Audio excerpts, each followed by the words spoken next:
C'est une victoire importante, la plus belle depuis le début de la saison, on peut le dire. Oui, importante. Je dirais que pour nous, ce qui était surtout important, c'était de confirmer un petit peu, parce qu'on voit le classement. On recevait une équipe qui était sur 4 défaites de suite. Et donc c'était le match hyper dangereux pour nous. Pourquoi? Parce que bon, on n'avait pas envie naturellement de s'incliner une 5e fois. Donc dans ce genre de rencontre, il y a une équipe qui a le dos au mur, qui a le couteau entre les dents.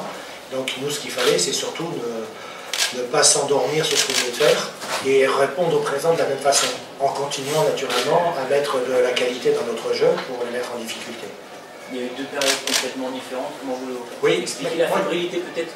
Je sais pas, on dit des derbies, je ne sais pas, mais d'un adversaire direct en tout cas. Non, je pense pas. Moi, je pense que la différence entre la première et la deuxième, c'est qu'en première mi-temps, on a eu des occasions, des situations, mais qu'on a manqué un peu de collectif et un peu de lucidité. Par contre, en deuxième mi-temps, on a vu une équipe qui est repartie de l'avant tout de suite dans le départ de cette deuxième mi-temps, mais aussi une équipe qui a été hyper collective. Et moi, ce soir, le plaisir que j'ai ce soir, c'est que chacun a essayé de faire plaisir aux partenaires et n'a pas été égoïste pour marquer des buts. Donc c'est déjà le plus de notre équipe ce soir, et c'est ce qui a fait sûrement la différence en deuxième mi-temps. Mais en deuxième mi-temps aussi, on a eu, sur le plan physique, je pense qu'on a été percutant, on a été présent dans les duels, on a gagné, on est parti sur des contres de 40 mètres, 50 mètres, donc je pense que l'équipe était bien. Quand on fait preuve d'une telle efficacité offensive, on peut regarder un peu plus haut au classement vers les premières moitiés du tableau, en tout cas sûr, peut-être mieux encore. Alors, bon, notre objectif, naturellement, on en avait parlé avec le président, c'est d'essayer de ne pas jouer toute la saison le maintien. Donc c'est sûr que pour nous, entre 8 et 12, ça serait l'idéal, en sachant qu'aujourd'hui, il n'y a pas beaucoup de différence entre l'équipe qui est 17e, 18e, et puis une équipe milieu de tableau. Donc bon, c'est sûr que pour nous, c'est de confirmer un petit peu ce que l'on fait actuellement, c'est-à-dire de prendre des points à l'extérieur, d'être aussi efficace à la maison, de gagner des matchs à la maison pour rééquilibrer un petit peu notre début de saison qui n'a pas été terrible justement à domicile. Alors l'Avignon prend un but en une seconde période et puis baisse les bras. Derrière, vous avez été surpris par cette attitude? Non, mais vous savez, aujourd'hui, il y a une équipe qui est en grosse difficulté en championnat. Donc c'est vrai que quand il te tombe comme ça un but au début de deuxième mi-temps, tu te dis il faut réagir tout de suite, mais en fin de compte, on ne les a pas laissés réagir, on a marqué pratiquement dans la foulée, dans les 3 minutes, je crois qu'ils ont suivi, on a marqué le deuxième. Donc là c'est sûr que c'est le deuxième qui leur a fait sûrement mal. Bon, après, on est sûr qu'on a géré, et puis bon, c'est vrai qu'il y avait peut-être moins d'envie chez eux, et puis chez nous on était euphorique, donc chaque fois qu'on plaçait un contre, on pouvait les mettre en difficulté, c'est ce qui s'est passé sur le 3e but. C'était la première fois ou presque de la saison que tu es arrivé à aligner 2 fois de suite la même équipe. On sait que ça ne sera pas le cas à Dijon parce que Pierre Boudy sera suspendu. Non, pas Boudy. Salas sera suspendu, pardon. Est-ce que ton 11 type il est là ou est-ce que c'est toujours susceptible d'évoluer? Non, ça peut toujours évoluer naturellement. Bon, je pense que depuis 2 matchs, on est avec, c'est vrai, la même composition d'équipe, mais bon, c'est aussi au quotidien, à l'entraînement, qu'on répète pas mal de choses, qu'on travaille. Et c'est vrai que d'avoir des joueurs qui ne sont pas à l'infirmerie ou qui ne manquent pas des séances d'entraînement, c'est toujours plus facile pour travailler. Donc bon, on a une équipe, si on regarde bien, on a une équipe qui a quand même une grosse expérience. Si on regarde l'âge de tous les joueurs, on se rend compte que bon, on a une équipe quand même qui a de la bouteille. Et naturellement, il y a des joueurs qui font des performances intéressantes. Mais bon, moi, je mets le point, le point de ce match, c'est surtout sur le collectif, parce que je pense qu'on existera ici à Nîmes en mettant beaucoup d'envie, en mettant beaucoup d'armes dans la récupération du ballon, mais après, quand on le récupère, on est capable de bien l'utiliser. Je pense qu'on a des joueurs qui sont capables, qui progressent au fur et à mesure que les matchs avancent.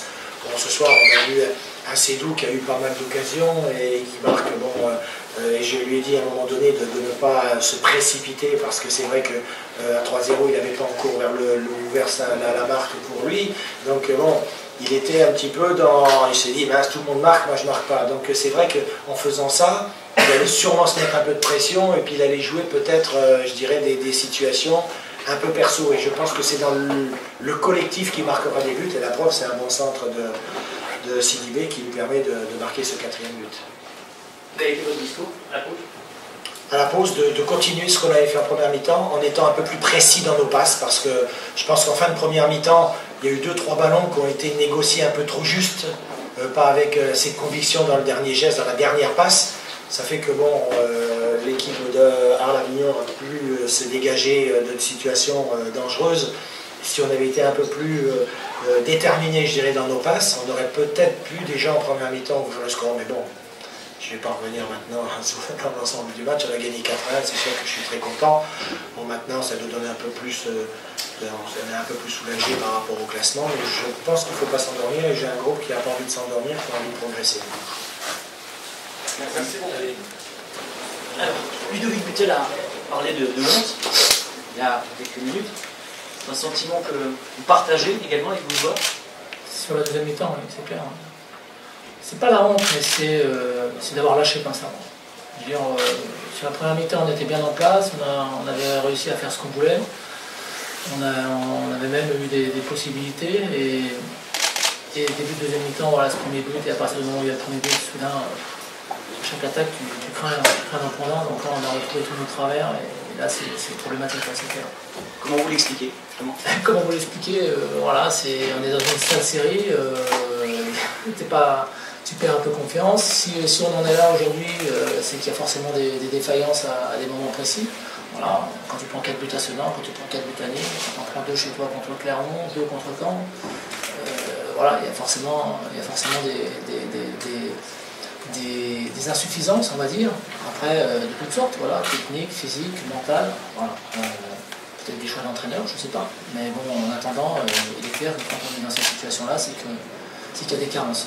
Donc vous vous sentez fragilisé, en danger, quand on entraîne une équipe qui reste sur une telle série de défaites? Bien entendu, c'est clair. On a pris 2 points sur 21, je crois. Donc, il est clair que c'est pas la situation idéale, quoi. Donc, voilà. Aujourd'hui, clairement, vous craignez pour votre position d'entraîneur? Je crains. Oui. Il n'y a qu'un imbécile qui réfléchirait pas à ça, quoi, je veux dire. Donc, après, on verra. Voilà, c'est pas moi qui vais prendre la décision. C'est aux dirigeants à voir s'ils pensent que je suis encore dans la situation, si je le suis, hein, tout simplement. C'est pas plus compliqué que ça. Bon, en tout cas, évidemment, vous ne voulez pas baisser les bras. Ah non, ben, je pense pas que j'avais baissé les bras. La seule chose, c'est que je vous dis, sur la première mi-temps, on avait plutôt fait quelque chose de cohérent. Et puis sur la deuxième mi-temps, alors est-ce que c'est explicable par la fatigue du match de cette semaine, par ce manque de confiance aussi qui commence à nous habiter et qui fait que dès qu'on prend un but, ben, on sait qu'on va être en difficulté. Voilà. En début de saison, quand on prenait un but, on arrivait à revenir la plupart du temps. Et là, au du moins, on faisait tout, on mettait tout en œuvre pour revenir avec des possibilités. Et là, depuis 2 mois, on n'arrive plus du tout à mettre ça en place, quoi. Donc ça, c'est vraiment problématique. Quoi. C'est le discours qui a du mal à passer ou c'est vraiment le manque de confiance de vos joueurs? Vous me posez une question où je suis pas forcément mieux placé pour répondre. Voilà, moi je sais qu'on n'a plus la même comment expliquer ça, pas la même solidarité, mais le même impact collectif qu'on avait en début de saison. Voilà, en début de saison, on avait une équipe où les mecs se dépensaient un maximum. Peut-être qu'on a laissé trop de force dans la bataille sur le début de saison aussi, peut-être, je sais pas, c'est une explication, mais ce qui est sûr, c'est que c'est venu, je dirais, de manière un peu sournoise, mais voilà, après le match d'Auxerre, on a perdu alors qu'on avait fait quelque chose de plutôt pas trop mal. Derrière, on a enchaîné avec une défaite à la maison contre Clermont, et là, à partir du moment où vous perdez le fil, ben, après c'est très compliqué. Donc voilà, il va falloir se relever les manches, qu'il y ait une grosse remise en question, et puis que chacun fasse son autocritique. Voilà, moi le premier, voilà, tout simplement. Et pour parler des joueurs, vous êtes déçu du comportement de vos joueurs, notamment en seconde période, parce qu'il n'y a pas eu de réaction. Oui, mais je leur ai dit, donc je prends personne en traite, je leur ai dit vestiaire. Je ne veux pas admettre qu'on baisse les bras comme on l'a fait en seconde période. Voilà. On peut perdre un match, on peut même prendre une volée, ça peut arriver, mais quand on est dans la série où on est actuellement, il faut faire preuve quand même de beaucoup plus de solidarité, beaucoup plus de fierté. Voilà. Et ça, j'avais réclamé un petit supplément d'âme à mes joueurs et je ne l'ai pas vu en deuxième période. On était déjà, je pense qu'ils ont On a pris beaucoup de buts sur cette sale période, on a pris beaucoup de buts sur des petits replacements qui ne se font pas, un petit manque de concentration sur des contrôles, des déplacements, des passes, voilà, qui gangrènent un peu le jeu. Et notre jeu offensif, mais aussi le jeu défensif, forcément. Donc la situation est grave aujourd'hui, un petit peu. C'est la défaite de trop. C'est comme toutes les défaites, malheureusement, souvent elles sont de trop.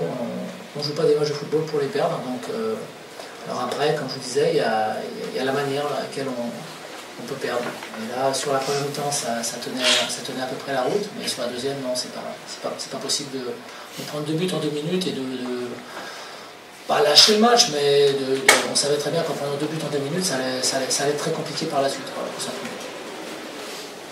Voilà.